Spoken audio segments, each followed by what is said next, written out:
Hello friends, ఇటీవల కావ్య అయితే సుమ అడ్డా షోకి వెళ్ళిన విషయం మనందరికీ తెలిసిందే. అయితే మల్లెమాల టీవీ వాళ్ళైతే చిట్ చాట్ విత్ కావ్య అని ఒక ఇంటర్వ్యూ అయితే చేయడం జరిగింది. యాంకర్ అయితే ఇంకా నిఖిల్ గురించి కావాలని కొన్ని ఆసక్తికరమైన ప్రశ్నలు కావ్యనైతే అడగడం జరిగింది. అలాగే కావ్య కూడా చాలా స్వీట్గా ఆన్సర్ అయితే ఇచ్చేసింది.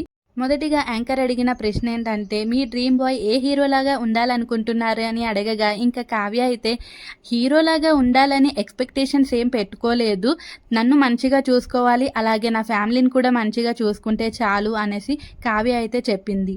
అలాగే మీరు ఎవరిని తలుచుకుంటే మీ ఫేస్లో ఆటోమేటిక్గా స్మైల్ అనేది వచ్చేస్తుంది అని అడగగా, కావ్య అయితే చాలాసేపు ఆలోచించి ఫ్యామిలీని తలుచుకుంటే స్మైల్ అనేది వస్తుంది అంటూ నవ్వుకుంటూ చెప్పింది. ఇక్కడ కావాలని యాంకర్ అయితే ఇంకొక ఆసక్తికరమైన ప్రశ్న అయితే వేశాడు.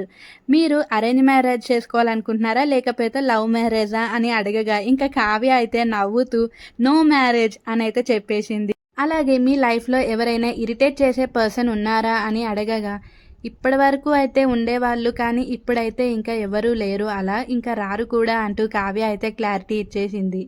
అలాగే మీరు ఈ జర్నీలో ఏం నేర్చుకున్నారని యాంకర్ అడగగా, ఎవరిని మోసం చేయొద్దు, అలాగే ఎవరిని బాధ పెట్టకూడదు, నేను ఈ జర్నీలో నేర్చుకున్న లెసన్ ఏదైనా ఉంది అంటే ఇదే అంటూ కావ్య చెప్పడంతో ఇంకా నిఖిల్ కావ్య ఫ్యాన్స్ అయితే కావ్య ఇంకా నిఖిల్ని బాధ పెట్టొద్దని అనుకుందేమో, అందుకే ఇద్దరు కలిసిపోయారని కొందరు అనుకుంటే, మరికొందరేమో మోసం చేయొద్దు అనే మాట అసలు ఎందుకన్నది కావ్య అంటూ తెగ అయితే ఆరారీ చేస్తున్నారు.